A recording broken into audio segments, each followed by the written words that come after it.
Hello everyone, welcome back to hello scholar.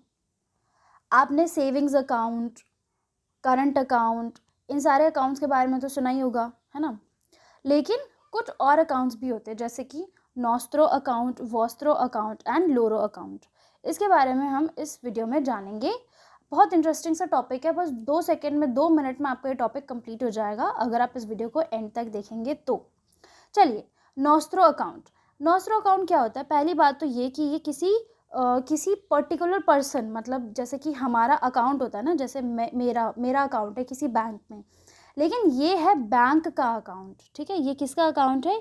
ये है bank का अकाउंट। ठीक है, किसमें?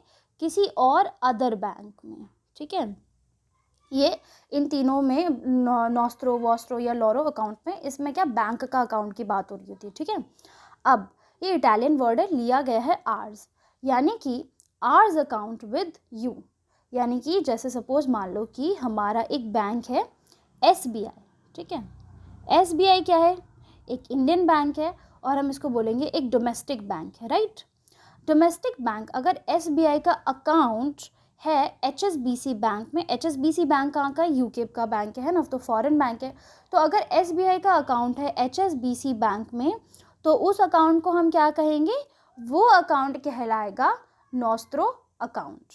ठीक है, और इसमें the account is maintained in that foreign currency. ठीक है, और जो उसमें पैसा जो होगा ना, वो फॉरेन करेंसी में होगा। यानी कि जिस भी कंट्री का बैंक है, सपोज अगर कोई अमेरिकन बैंक है तो डॉलर में होगा। अगर यूके का बैंक है तो यूके में क्या चलता है? यूरो चले। यूरो में आपकी करेंसी जो है वो आपकी जो अकाउंट है वो आपकी फॉरेन करेंसी यानी यूरो में मेंटेन किया जाएगा। अगर दुबई का बैंक है तो दुबई दिनार्स में मेंटेन किया जाएगा। तो ये चीज़ है कि आपका जो भी फॉरेन करेंसी है उसी में मेंटेन किया जाएगा, जिस भी कंट्री के बैंक में आपका अकाउंट है तो।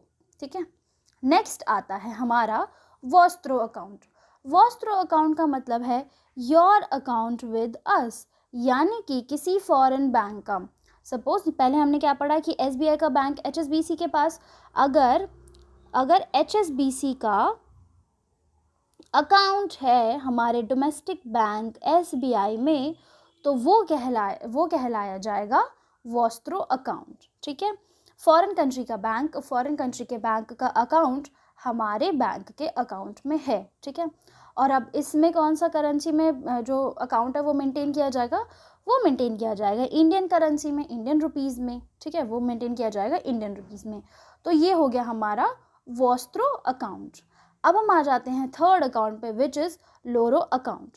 अच्छा, सपोज मान लो कि SBI है। ठीक है, हम बात करते हैं standard chartered bank SCB bank को ट्रांजैक्शन करनी है HSBC के पास। HSBC बैंक में आपको ट्रांजैक्शन करनी है SCB बैंक को, लेकिन HSBC के पास अकाउंट है ही नहीं। मतलब कि SCB बैंक जो है वो स्टैंडर्ड चार्टर्ड बैंक, इसका अकाउंट जो है वो HSBC बैंक के पास है नहीं।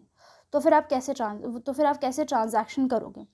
तो आप क्या है, आप अपने फ्रेंड को SBI को अप्रोच करोगे। ठीक है, विच इज़ थर्ड पार्टी। ठीक है, थर्ड पार्टी को आप अप्रोच करोगे, बोलोगे कि मेरे बिहाफ पर, क्योंकि SBI का अकाउंट HSBC में है, तो आप रिक्वेस्ट करोगे SBI से और बोलोगे कि मेरा जो पैसा है मेरे बिहाफ पर आप ट्रांजैक्शन HSBC में कर दो। ठीक है, यानी कि their account with them.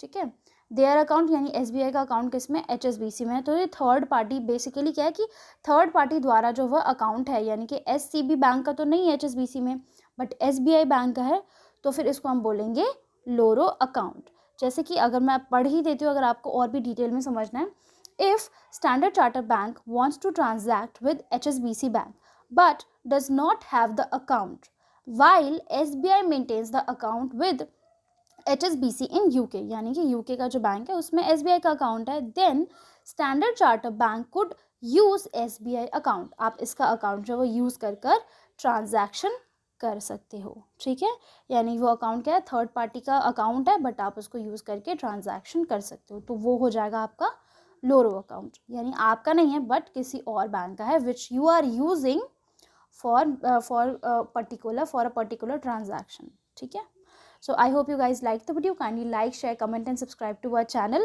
Join our Telegram channel for the latest job vacancy updates, current affair PDFs and exam related content. Thank you everyone.